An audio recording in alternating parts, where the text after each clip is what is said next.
The Tipping Point with Mike Tipton is brought to you by Dubby. What is Dubby? Dubby is a clean energy drink that is made to give you focus with no crash, jitters, or angst like those other energy drinks have. They also have no maltodextrin fillers and don't use artificial dyes. Dubby contains vitamins, amino acids, a nootropic, and 150 milligrams of caffeine.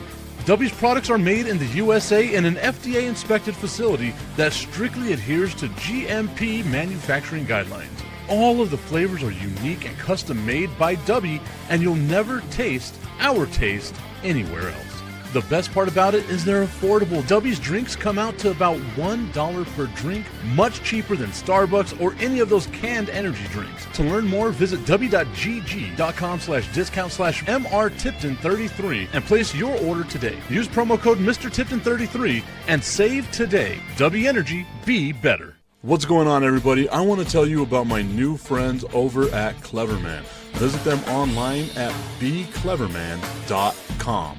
What they gave me was the energizing face and beard scrub along with the Cleverman face scrubber. And trust me when I say this, the energizing face and beard scrub smells amazing. Combining it with the face scrubber, making sure that your boy was looking as good and sexy as possible, opened up a whole different sensation in my face that I haven't ever felt before. I felt so clean, so fresh, and so clean, like Outkast said, and it helped me feel like I was ready for my day. Make sure you visit them online at becleverman.com and follow them on Instagram at clevermannyc. The link is up in my bio if you want to check out all the amazing products they have. Visit them online, becleverman.com.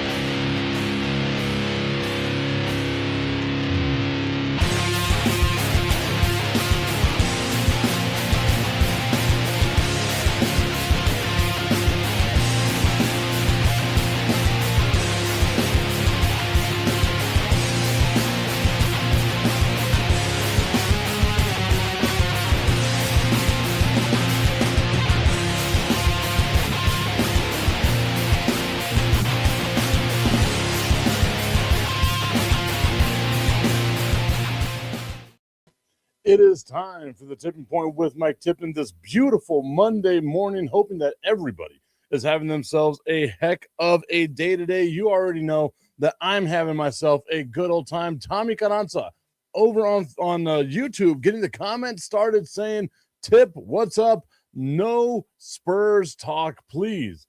Tommy, you know how this show goes. You guys help run the whole thing, man. You don't want me to talk about Spurs. You got to give me something to talk about, though. But we're going to start it off this way. Go, Spurs, go. The San Antonio Spurs able to come back from being down 3-2, beating the Oklahoma City Thunder in Oklahoma City in Game 7 of the Western Conference Finals. It was a nail-biter of a game. I was at work. El Paso Locomotive had their game on Saturday. It was a great game as well. Man, it was really bad for the for the El Paso Locomotive. Wind up getting a loss, being down 11-9. They had 2 red cards, and yeah, it's hard to win whenever you're down 2 men in the entire game. But nonetheless, as I'm doing my job with the El Paso Locomotive, I keep looking over and I watch the San Antonio Spurs game. Ashley Candelaria saying, fellas, good morning. Good morning to you, Ashley. I also want to take this time to let you all know that today's show is going to be a little short. We're only going to do a 30-minute show today. Ashley, I know you want to come on and talk boxing. Maybe we do that tomorrow so we can talk about Holly Holm and Jennifer or Stephanie Hahn. A lot of opinions out there about that, but if you understand boxing, you kind of get what boxing does. But nonetheless, I'm watching the San Antonio Spurs game, and I am on pins and needles the entire time because I respect the Oklahoma City Thunder. You all know that about me. I respect that team. I think that's a hell of a team. And I thought to myself at some point in time, they're going to come back. Hell, it was an 11-point game with 2 minutes left. And I kept thinking to myself, that's more than enough time. That's more than enough time. Maybe it's being beaten down into me as a Dallas Cowboys fan to expect failure, to expect bad things to happen. But man, it was so great watching that. And I saw this stuff from a lot of people out there, and it feels like they're Oklahoma City Thunder fans, but I don't know. I don't go looking at people's bios. And it was like the pictures and videos of Victor Wembanyama showing the pure emotion that he had, beating the Oklahoma City Thunder, being able to come back from being down 3-2, the entire league writing you off. Victor Wembanyama crying, and people being like, oh, man, is this cheesy or what? And it was kind of like, you've got to be, like with Tommy. I can understand Tommy. Tommy hates the San Antonio Spurs because they've dominated his Dallas Mavericks ever since their existence. So I can understand a Spurs hater hating on the San Antonio Spurs, hating on Wemby. I totally get that. But it doesn't matter who you are. You've got to like look at that and be like, you know what? That was really awesome to see. It was really awesome for the Spurs to be able to come back, for Wembanyama to have that type of a dominating game, to show that emotion. We always talk about how players nowadays don't care. If that doesn't show you right there that Victor Wembanyama cares probably too much, but that he cares, then you've got some problems going on that you got to get checked out. We all love and admire players that show us emotion. Tommy's saying 7'6" crying ass. Trust me, if he was on your team, you'd be happy too, my guy.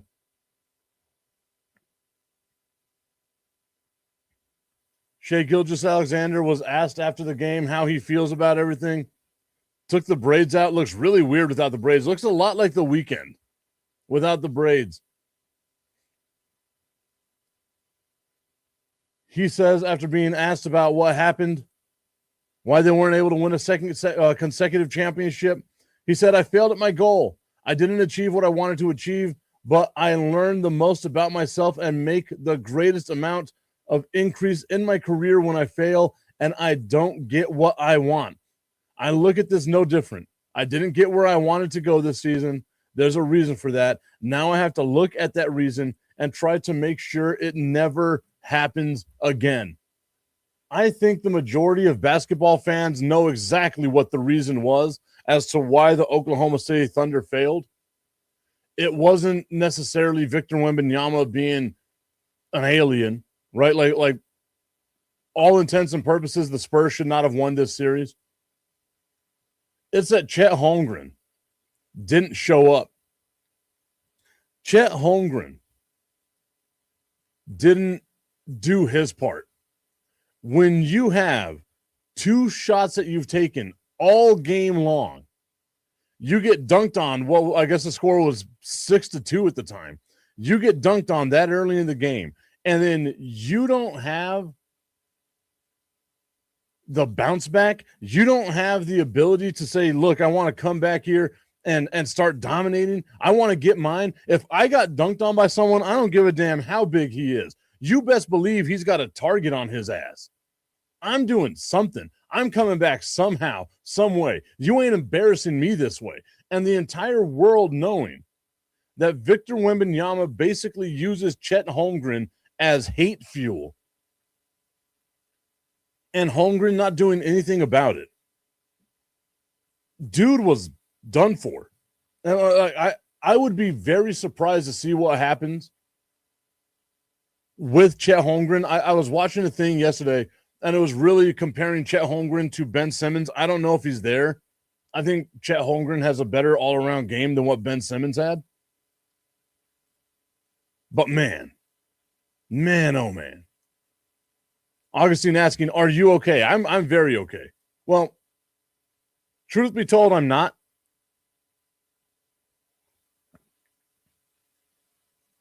Our friend, engineer of the show, David Halprin, is currently in the hospital right now. in the ICU, so that's kind of weighing heavy on me. We got a call yesterday from his neighbor. So I'm ending the show a little early today because I got to get to work. And yeah, whenever I'm done with work, got to go run and check on Dave and make sure Dave is doing better. Called the hospital a little bit earlier today, but checking on my guy. Got to make sure my guy is better. Augustine saying, wait, it's not like Chet is a slouch. He had one bad game. Yes, it was when it mattered. Wasn't that what you were talking about, Victor Wembanyama? Augustine said Victor Wembanyama can't be looked at as like a franchise kind of guy because I want to say it was game 2 of the Western Conference semifinals against Minnesota, and Wemby had 20 points but less than 10 rebounds. But now we're going to be on the Chet Holmgren bandwagon, having 0 points, 4 rebounds, 4 assists, 2 steals, 2 blocks. So I guess maybe in 33 minutes. And it wasn't just that one game. And I know a ton of people are like, Mike, it's just that one game. It was not that one game. Let's go back and look at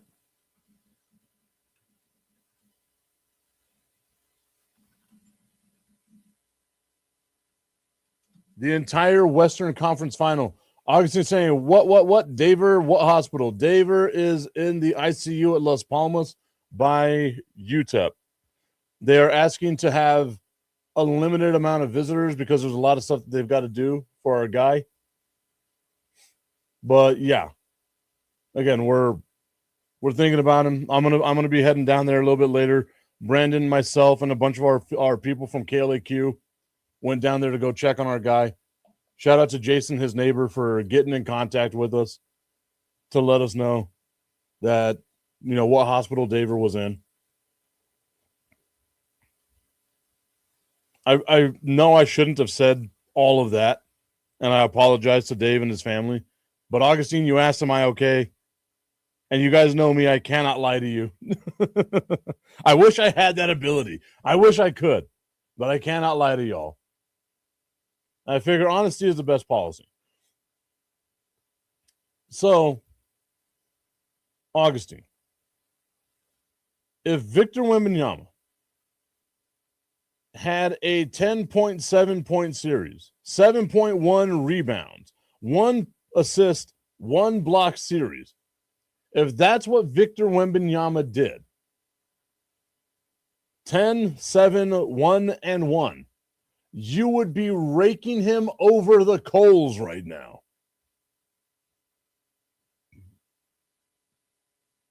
I appreciate that, Augustine. I genuinely do. I was conflicted. I let a ton of people know yesterday I have become the de facto POC in a situation that I don't want to be, but I am proud to be. Augustine saying, but Chet isn't Wemby. No, he's not.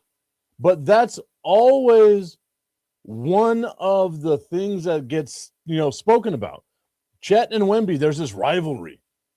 Who is going to be better? I remember that at the draft. Who is going to be better, Chet or Wemby? Chet has all of these abilities and blah, blah, blah, blah, blah. Ashley saying that's one of the best things about you, sending all the healing vibes and prayers his way. Thank you so much. I appreciate that greatly. Yeah. Chet's not Wemby. You are 100% correct. But you needed Chet Holmgren to step up. The most points he had this series, game 5, 16 points, 11 boards. His only double-double. I guess game 6 he had a double-double. Barely got the double-double. 2 double-doubles from a dude averaging about 35 to 40 minutes as your starting center. And the most telling part about this, Augustine, and to anybody that watched the damn game, is they had Chet Holmgren, 7'1" ass, guarding Keldon Johnson instead of manning up and going one-on-one against Victor Wembanyama. He stayed away from Victor Wembanyama Forcing a guy that's like between 6'6" and 6'8" to guard that xenomorph that we call him all the time. If you want to be considered the second best defensive player in the NBA, then your goofy ass needs to go down in the paint and start banging meat with Victor Wembanyama.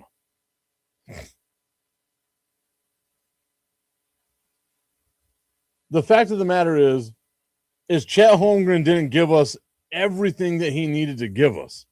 He only gave us just the tip. I just want to put the tip in. It's time for Just the Tip. That would make me uncomfortable. Promise that it ain't too much, but just enough. Just a tip. Just a tip. Just the tip. Just the tip.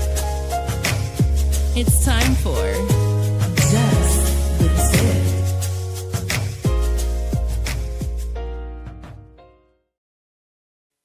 Augustine saying they both had the tools necessary to be great, but to label Chet a loser is just a disgrace. And you know what else is a disgrace? Not going over to www.myhappynuts.com and taking care of yourself, fellas. It's summertime. I walked my kids to school. It's the last week of school. School in June is abomination. Socorro Independent School District, get your shit together.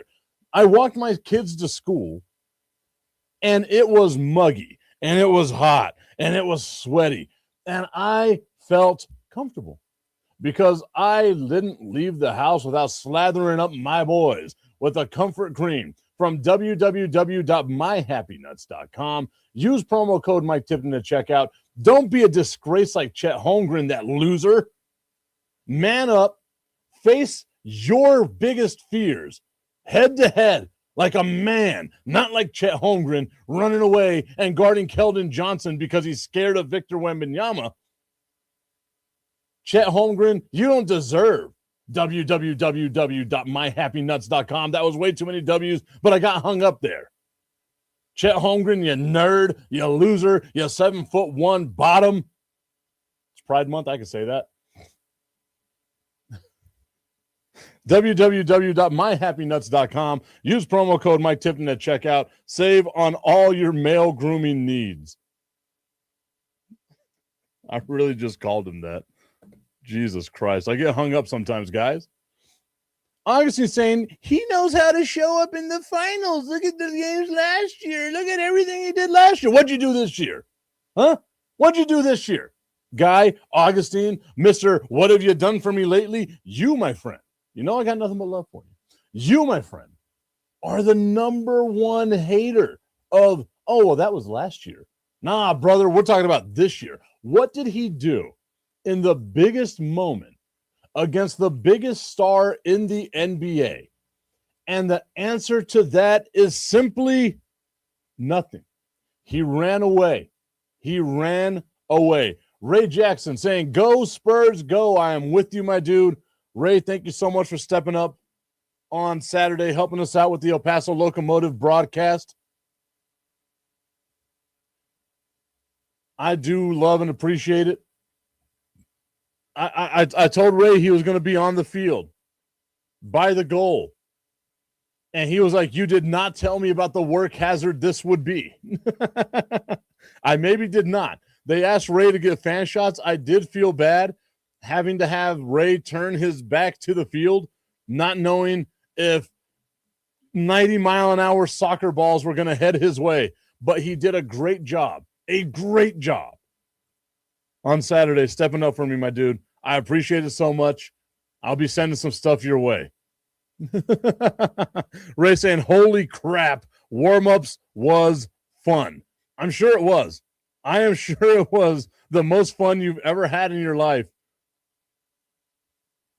He said the camera got hit 2 times. It got hit actually, okay, the tripod or the camera. Because if it's the camera, then maybe I'm thinking about moving the camera into the dugout well a little bit, but that's still a weird angle. I don't know if I like that, Ray. And I don't want you right behind the net.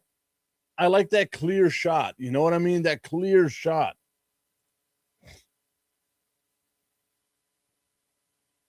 Augustine saying, so Chet's stats before the series with the Spurs was almost 19 points, almost 9 rebounds, 1.5 assists, 2 blocks for a player who isn't the primary option.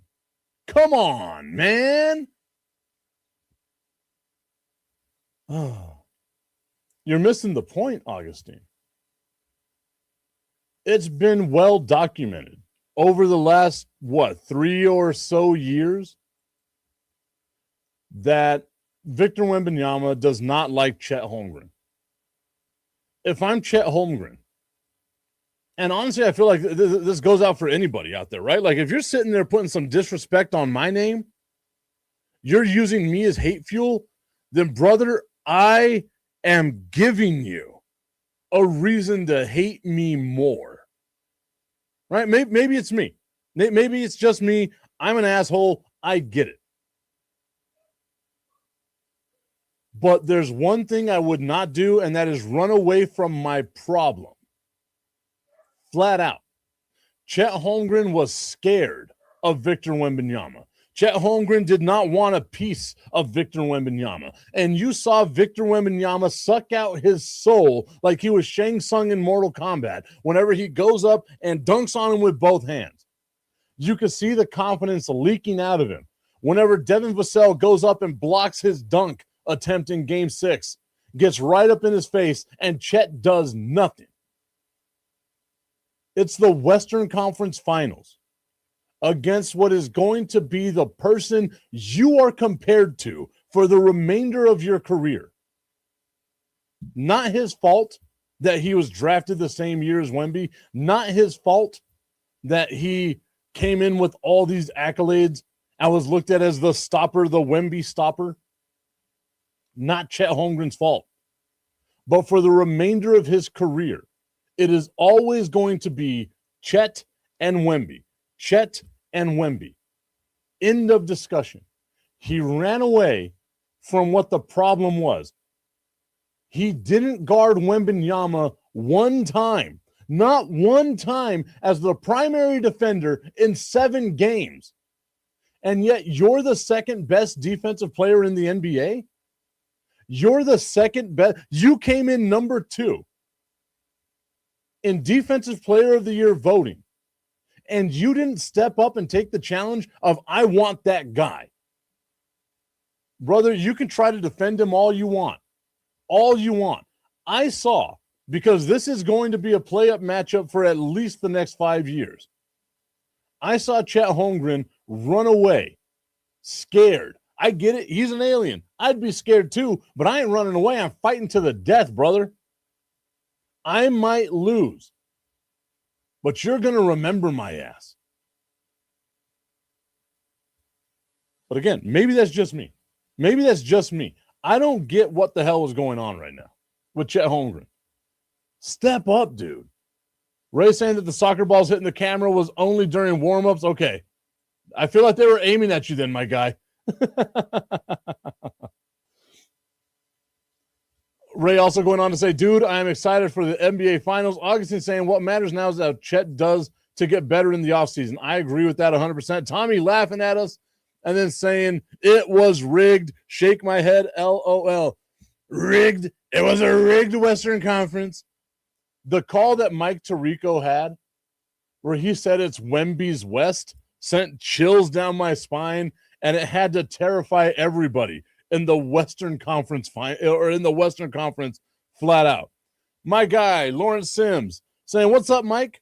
It might be time for OKC to look to move Chet Holmgren. His new contract kicks in next season, and there is no way you pay $250 million for what we saw in Game 7. And the series as a whole. Sam Presti, the GM of Oklahoma City, should be calling Milwaukee and offering Chet Holmgren a guard and this year's 2 first-rounders and 2 future picks for Giannis Antetokounmpo.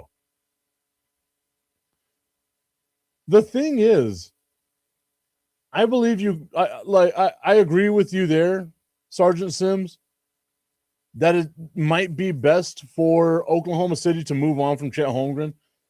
I don't think you package Chet Holmgren to get Giannis. I don't feel like that's going to really get the team where they need to be. Plus, what that does is it takes the ball out of Shea's hands. If I'm Oklahoma City, I've got a lot of first-round draft picks, right? Like I can just keep stockpiling this. You ought to be able to get a couple of first-round picks, maybe not this year's draft, but next year, a couple of years down the road for Chet Holmgren. And you can keep building on that. We've seen that their more reliable center, especially defensively, is Isaiah Hartenstein. Maybe you go out and, my apologies, I haven't really looked at the NBA draft right now, but maybe you go out and you try to make a move, get more draft picks. Because the one thing that you have to do right now is realize that your window is super small right now, right? Especially if this is the version of the San Antonio Spurs that we're going to get. We have to remember, Wemby's the oldest player here. 22 years old, year number 3. In 2 years, he still has a rookie option. In 3 years, Stephon Castle has his rookie option. In 4 years, Dylan Harper has his rookie option. So the Spurs are going to be able to keep this young core together for an extended period of time. Yeah. I get what you're saying. Giannis would be great for the short term if you're just trying to win a championship now. But I feel like you've got to do something else. Like you have to be able to, and in the West, really, it's Oklahoma City. I can't think of another team that would be able to deal with the San Antonio Spurs. Again, like the Spurs are a problem. If they win the championship this year and they didn't have to go through the growing pains that every other team has ever had to go through, that is a terrifying concept. I'm a Spurs fan. I keep thinking to myself, there's no way. Like the bottom has to fall off. I am fully expecting an emotional decline in game 1 of the NBA Finals. Like I don't feel like Victor Wembanyama is one of those guys, but with as much emotion came out of that series with Oklahoma City, with him getting the Chet Holmgren monkey off his back, maybe there's a little bit of a letdown in game 1. They lose to New York. New York's been rested 9 days in between games, rest versus rust type thing. Who's going to win? But man, it's going to be a really fun NBA Finals.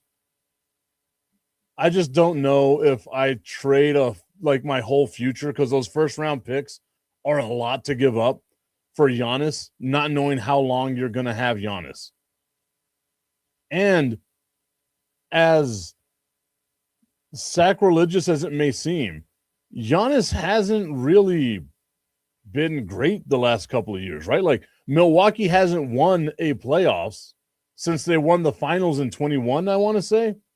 And they haven't been to the playoffs the last 3 years. So I know that's like team building and stuff around it, but Giannis taking the ball out of Shea's hand, I think really hurts the Thunder. Tommy saying that he's ending his Mavs strike this upcoming season. Let's go, Mavs. Hey, my guy, I'm glad to see that you are finally getting back on the Mavs bandwagon. Lawrence saying Shea needs another guy, and Giannis is fearless and can battle Wemby. OKC has a team option for Hartenstein and Dort, and neither may return as J-Dub's contract kicks in, and also OKC can't afford to pay everyone. Maybe it's me being me, but the Spurs having the, 5th most salary cap available, maybe you go after Giannis. And the thing is they don't have to worry about trade pieces. Oh, yeah, no, Milwaukee was just a conglomerate of problems. I agree with you right there, Sergeant Sims. 1,000%. They were a conglomerate of problems. All right, y'all, like I said, it's going to be a little bit of an early show today, half show today. I did want to come on here, give a little bit of love to y'all. Obviously, update some people on my guy, Daver. Our thoughts are with him, hoping that he has a speedy recovery. I'll have some more information. Augustine, I might text you a little bit later. Augustine saying Giannis is a physical specimen. but he's no Victor Wembanyama. The San Antonio Spurs versus the New York Knicks in the NBA Finals. I am going to try my best to be there for game one. I don't care if I get in the damn arena, as long as I am in that atmosphere. I need to be in San Antonio for the NBA Finals. Maybe I've already made some feelers and reached out to some people. I'll keep you all tuned in. But until then, guys, I got nothing but love for y'all. We'll see you tomorrow. Have yourselves a great day.